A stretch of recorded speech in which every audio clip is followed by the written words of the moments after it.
support in the Levi Manawasa COVID Center with one on event.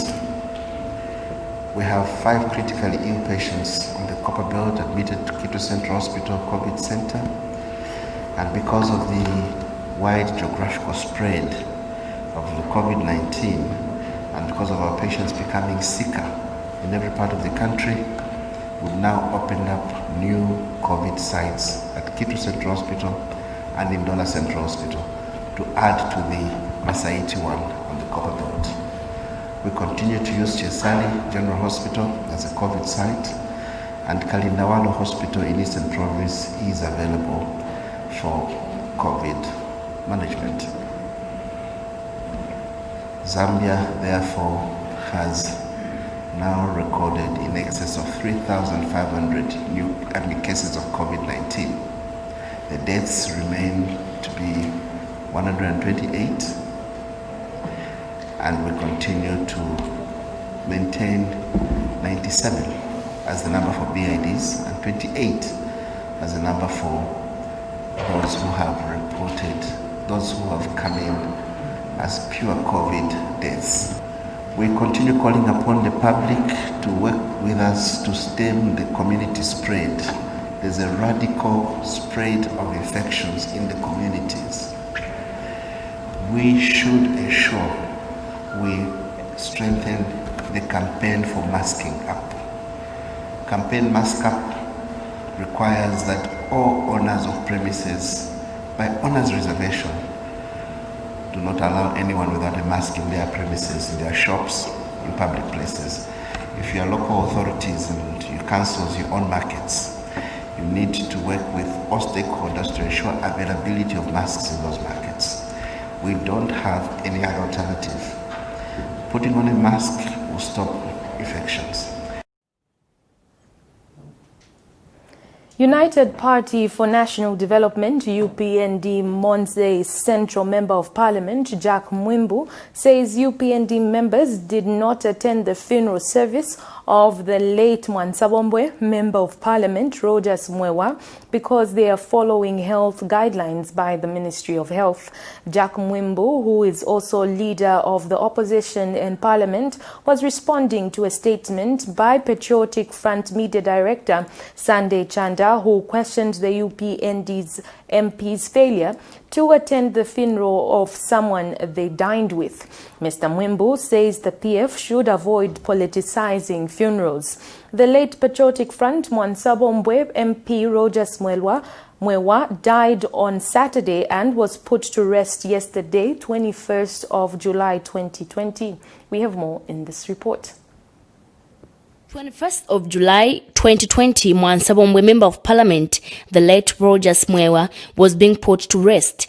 Now, during the church service, Patriotic Front Media Director Sunday Chanda had this to say to the media. It's unacceptable that for a funeral of this magnitude, the opposition, and especially the opposition UPND, is completely absent. It's totally unacceptable.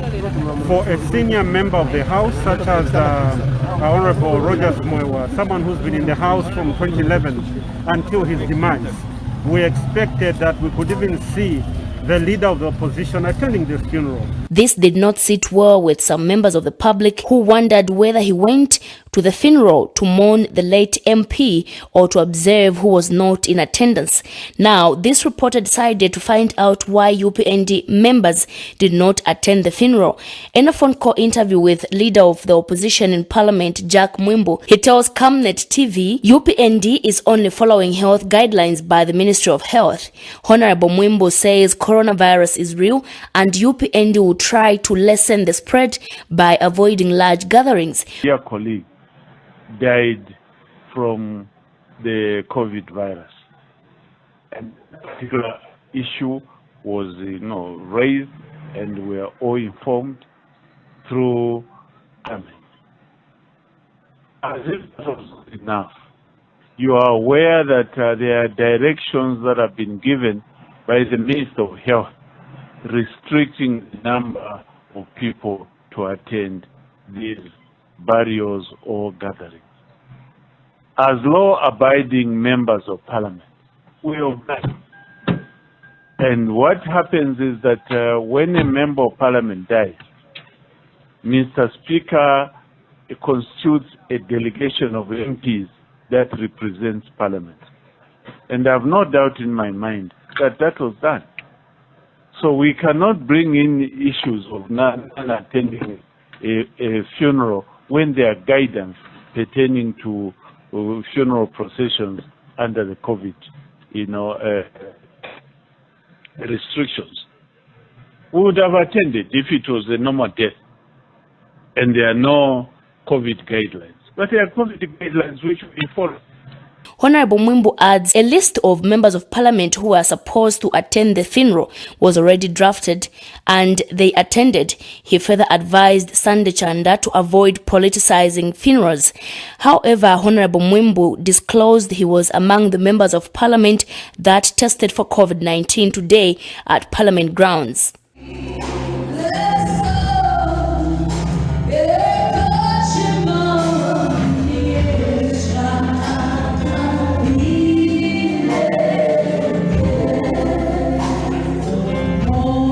Constance Mwemba reporting for Camnet TV News, Lusaka. Democratic Party spokesperson Judith Kabemba has advised members of parliament to avoid holding meetings and campaigns in their constituencies. Ms. Kabemba says members of parliament should lead by example by following health guidelines as prescribed by the Ministry of Health.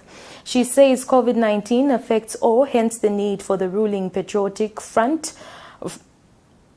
She says COVID-19 affects all, hence the need for the ruling Patriotic Front to desist meeting their party members in large numbers to avoid the spread of COVID-19. As DP, we are concerned at the negligence and hypocrisy that has continued to be displayed by our colleagues from the PF. This can be seen via the number of campaign meetings that they are holding with huge crowds, which is not supposed to be the case. We all know that there is SI 21 and 22, which has given us a set rules and guidelines. However, what we are seeing actually leaves much to be desired. And so we want to appeal to our colleagues from the PF that as they go back to their constituencies, they should consider the plight of the poor Zambians. They should not go and continue in the same trajectory as they have been doing, risking people's lives. We need to understand that people need to be protected, including the president. He needs to be protected because, COVID-19 is no respecter of man. It doesn't matter who has called the meeting. We have seen how people are dying, and therefore let us do the right thing. We also want to appeal to the Zambia police to professionally handle this matter rather than the current selective application of the law, which we have been seeing. If it's opposition, they'll pounce on them. If it's a PF, we don't see them acting and doing anything. I think this time around, our men and women in uniform are expected to do the right thing, because the continued application of the law actually is also risking the people of Zambia. And let me be quick to mention that if PF does not heed to the advice of following up the laid down procedures, we will be left with no option but to take judicial protection. You're watching Camnet TV, not just another channel. We take our second set of commercials, but do stay tuned as we have more interesting stories lined up for you.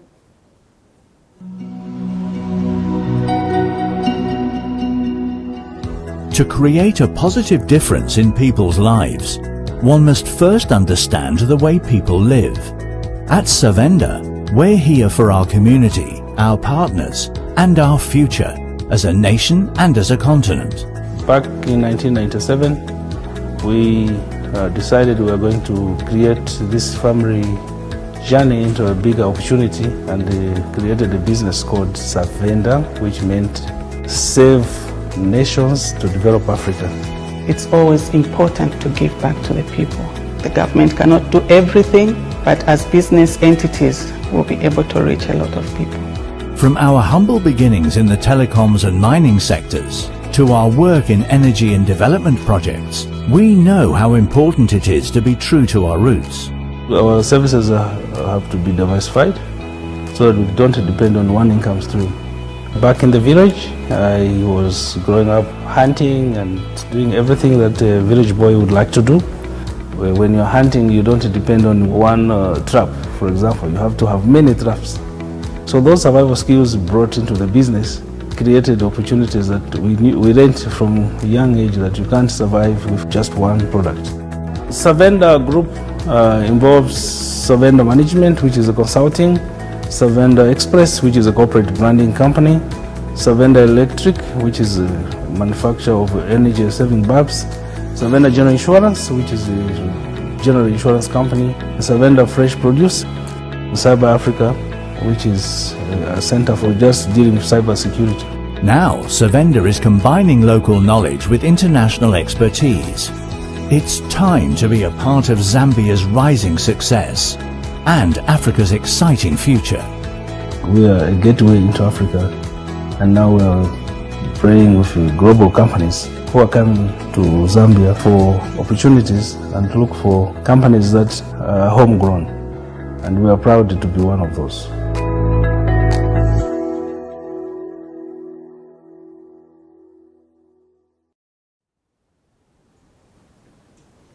Thank you so much for staying with us. We continue with the news. In international news, nearly 24 potential vaccines for the novel coronavirus are under various stages of human testing worldwide, and at least 2 are being conducted in Brazil, a country with the world's second worst outbreak. One is a Chinese-made drug that is being tested on 9,000 volunteers. The other is developed by Oxford University. Testing is now underway and is expected to last for about 3 months. Al Jazeera has more. Denisa Branches was one of the first Brazilians to receive the Oxford vaccine against COVID-19. She's a dentist in a hospital in Sao Paulo. Her exposure to the virus and the need to prevent the spread of the disease is what made her want to become a volunteer for the clinical trials. Since receiving this vaccine, I have had no adverse effects, no symptoms or reactions. I keep a clinical diary for the researchers and inform them of my temperature. I continue working with the same level of exposure to the virus and working full-time, providing full assistance to this COVID patient. Last month, the Oxford trials got underway in 3 phases, and the Brazilian government has signed a letter of intention to have access to around 100 million doses. But it's not the only vaccine that is being tested. On Monday, the governor of Sao Paulo announced 20,000 Sinovac vaccines from China had arrived in Brazil. Testing is now underway and is expected to last for 3 months. This study is controlled by the Institute of Butantan. We're not just participating. It will become an open study since we have the first evidence on the efficacy of this vaccine. And that will allow us to bring the vaccine to the Brazilian people quickly. We have the possibility to become the first country in the world to use this vaccine on a large scale. So this is a historical moment. More than 2 million people are infected with the virus in Brazil, and it has killed at least 80,000 others. While the testing could one day prove promising, some consumer groups are worried that Brazil could be left out. And that's why there are calls to vote on a law on compulsory licensing. Only compulsory licenses can deliver this kind of large-scale access, and Brazil should adopt the compulsory licenses, and especially the law bill that's been discussed in the Congress, which is 1462-20, which is a law bill that says that each and every technology useful to the pandemic of COVID-19 are subjected to compulsory licenses. In other words, this means that no technology should be under monopoly. But many say it's unlikely the government of Jair Bolsonaro will support the law because he has downplayed the threat of COVID-19. Brazil is a country of over 200 million people. A vaccine is crucial to help save lives. Teresa Bo, Al Jazeera. And in sports news, Minister of Sports, Youth and Child Development, Emmanuel Mulenga, has given the Football Association of Zambia a go-ahead to sign the contract with Mucho Sredojevic as Zambia national team coach. Speaking during a media briefing on Wednesday, Mr. Mulenga says the ministry has concluded the contractual obligation. The minister says the signing of the contract delayed due to formalities that needed to be signed. Meanwhile, the minister says the issue of COVID-19 and its effects on sporting disciplines has been left in the hands of the sports fraternity to decide what's best for them. The procedures which are supposed to be concluded with other ministries who are stakeholders in Mutual's contract, that's the Ministry of Justice through the Attorney General, as well as the Ministry of Finance. I think we have, as government, we have okayed the contract for Mutual. We advise FAS to go ahead and issue a contract to Mutual, of course bearing in mind and encompassing the conditions which have been put in place by Ministry of Justice. I will allow anyone to ask maybe 2-3 questions.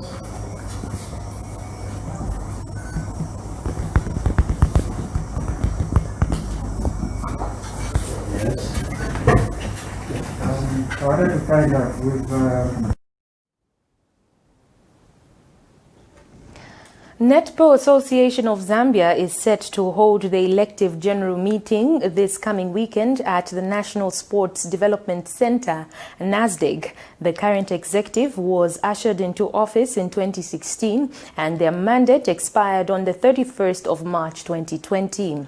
Martha Sichone, who is the Netball Association of Zambia committee member, has shown interest to contest for the higher office of presidency.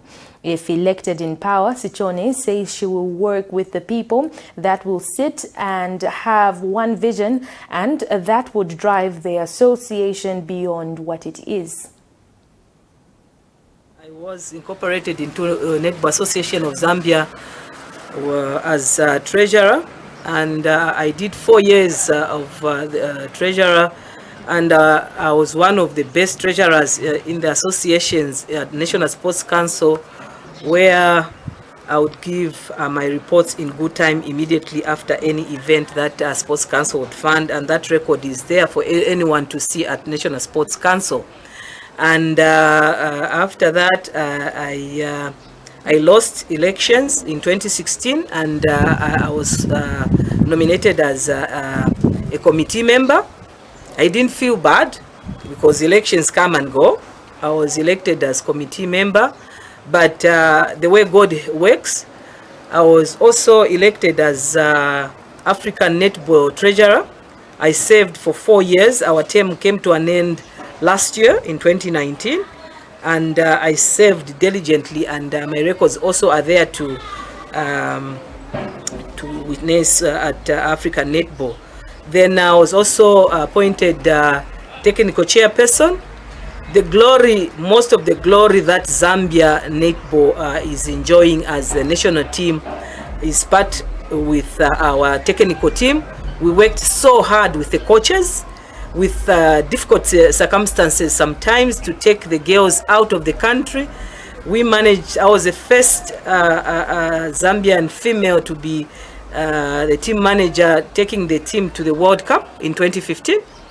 And in 2016, I was still the team manager, and we went to Singapore, where we came back with gold, and that was something that really touched my heart, because I'd never reached that part in my life. So from there, I'm still a committee member. Now I'm vying for the top position. I make my That sports item brings us to the end of Camnet TV World News. But before we go, a look at the headlines once again. OSIDA accuses President Edgar Lungu of aiding corrupt officials. Government commits to continue taking care of street kids under the late Mwansabo Mbwe's MP's foundation. Matero PF officials in near Panchap. And in international news, new COVID-19 vaccine trials underway in Brazil. And in sports news, Afar's given a go-ahead to sign Mucho as Zambia's head coach. Our Camnet World TV verse of the day is coming from the book of Philippians 4 verse 8, and it reads, "Finally, brothers, whatever is true, whatever is honorable, whatever is just, whatever is pure, whatever is lovely, whatever is commendable, if there is any moral excellence and if there is any praise, dwell on these things." This has been Camnet TV News on Camnet TV, not just another channel, and I have been your anchor, Liseli Kanyanga Mubanga. God bless.